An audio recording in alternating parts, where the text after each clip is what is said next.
manhood, as we have inherited it and live it, starts with a mountain of debt.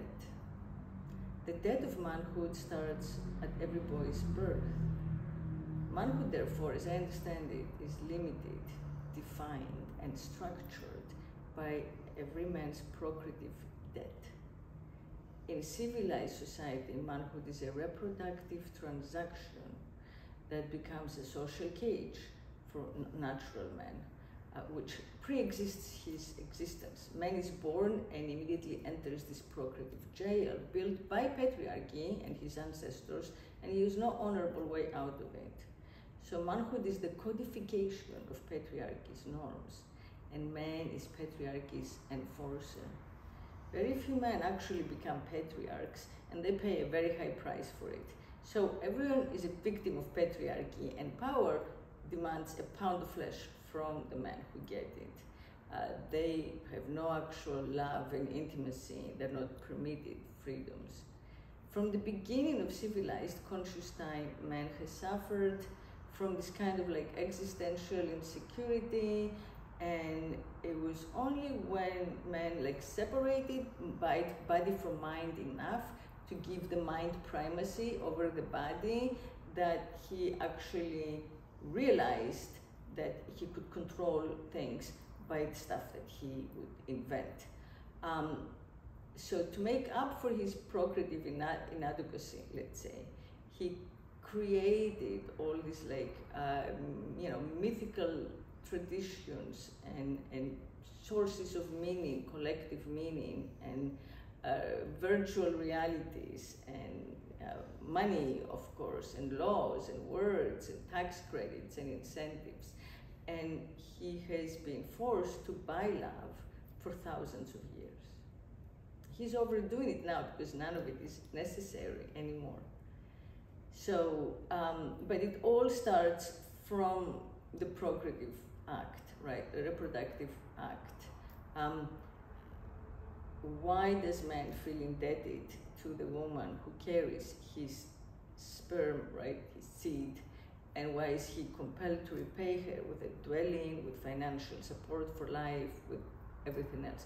Attention, why does he reenact every time he has sex with a fecund woman this pantomime of, paid procreation?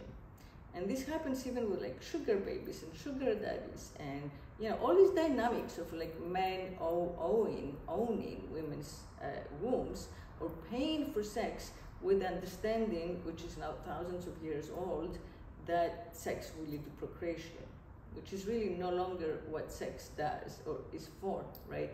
So, and in this way, women are also trained to understand financial support as love, and spending, a man's money as a way, as proof that she's honored or loved, right? So all of this justifies our mutual lack of authentic choice, because it's actually the purchase of choice. And without choice, we're slaves again. That's where you get people like Epstein, right? Where they feel they can only feel their power by buying people, by buying consent.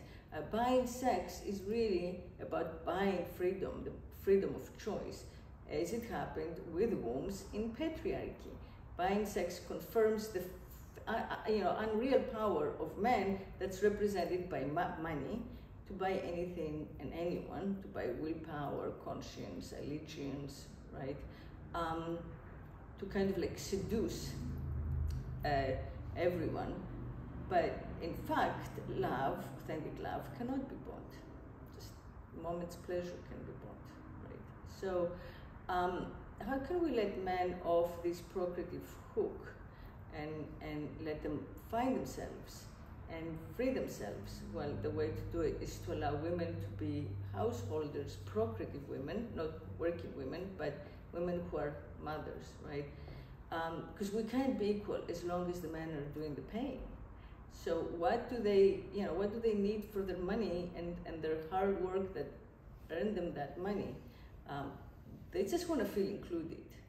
And I feel that feminism failed to support men, failed to separate sex from money, meaning sex from patriarchy's procreation, in the greater society and its structures and its incentives. Women are still encouraged, liberal women, to find a man rich enough, which is not liberating, to take care of them. You know, the rich older man thing, a relationship in which money becomes a substitute for love, is not natural, and it's not authenticating or liberating any of us. So if we were to fund mothering independently, we would liberate men, and we would take the money out of love.